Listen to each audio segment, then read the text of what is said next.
اللہم صلی علی محمد کما تحب و ترضی لہ۔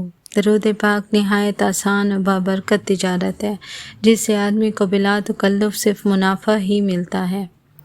جس دن آپ کو معمول سے زیادہ درود پاک پڑھنے کی توفیق عنایت ہو، اس دن سجدہ شکر یا نوافل ضرور ادا کیا کریں، اور اب پتہ نہیں ہماری کس بات پہ اتنا راضی ہوا اور ہمیں توفیق عنایت کر دی۔ پھر جب آپ اس احسان کا شکر کریں گے تو برکت نصیب ہوگی انشاءاللہ۔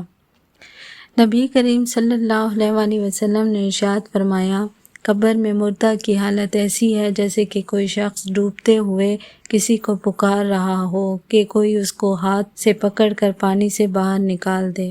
چنانچہ وہ مردہ ہر وقت اس بات کا منتظر رہتا ہے کہ اس کے باپ کی طرف سے یا اس کی ماں کی طرف سے، بہن بھائی کی طرف سے یا اس کے کسی دوست کی طرف سے اس کو کوئی دعا پہنچے۔ پس جب اسے کسی کی طرف سے دعا پہنچتی ہے تو یہ دعا کا پہنچنا اس کے لیے دنیا اور دنیا کی تمام چیزوں سے محبوب ہو جاتا ہے، اور اللہ تعالیٰ قبر والوں کو دنیا والوں کی طرف سے دعا کا ثواب پہاڑ کی مانند یعنی بہت زیادہ ثواب پہنچاتے ہیں، اور زندوں کی طرف سے مردہ کے لیے بہترین ہدیہ استغفار ہے، اور یقیناً درود شریف بھی ہے۔ ایک دفعہ حضرت حسن بصری رحمۃ اللہ علیہ کی خدمت میں ایک عورت حاضر ہوئیں اور عرض کیا، یا شیخ میری بیٹی فوت ہو گئی ہے، میں اسے خواب میں دیکھنا چاہتی ہوں۔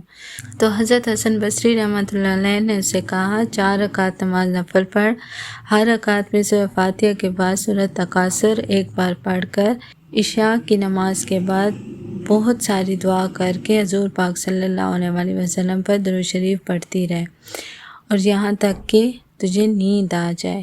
اس نے ایسا ہی کیا۔ اسی رات اس نے لڑکی کو خواب میں دیکھا کہ وہ عذاب اور تکلیف میں مبتلا ہے، تارکول کا لباس پہنی ہوئی ہے، دونوں ہاتھ بندھے ہوئے ہیں اور دونوں پیر آگ کی زنجیر سے جکڑے ہوئے ہیں۔ جب وہ بیدار ہوئی تو بے حد پریشان تھی۔ اپنا خواب حضرت حسن بصری رحمۃ اللہ علیہ کو جا کر سنایا۔ انہوں نے فرمایا، کوئی خیرات یا صدقہ کر، ممکن ہے اللہ پاک اسے بخش دیں۔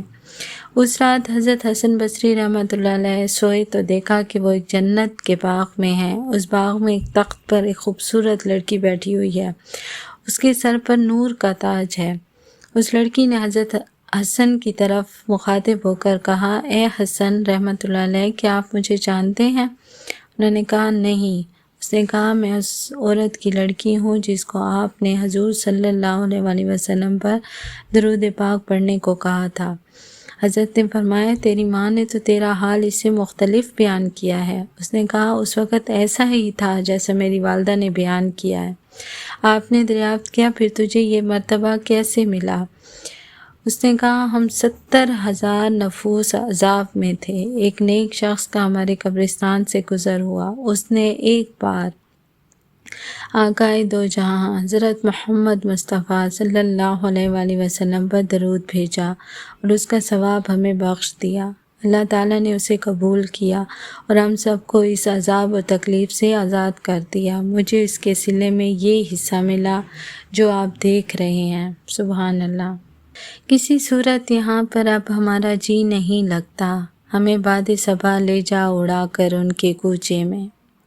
قبر کا وقت ہم سب پر آئے گا۔ درود پاک کی کثرت کریں تاکہ اس وقت پچھتانے والوں میں شامل نہ ہوں۔ اللہ پاک ہمیں، ہمارے ماں باپ، ہماری اولادوں کو اہل درود پاک میں شامل ہونے کی سعادت عطا فرمائے۔ اسی حال میں جئیں، اسی حال میں مریں اور اسی حال میں بروز قیامت اٹھائے جائیں۔ آمین یا رب العالمین برحمتک یا ارحم الراحمین۔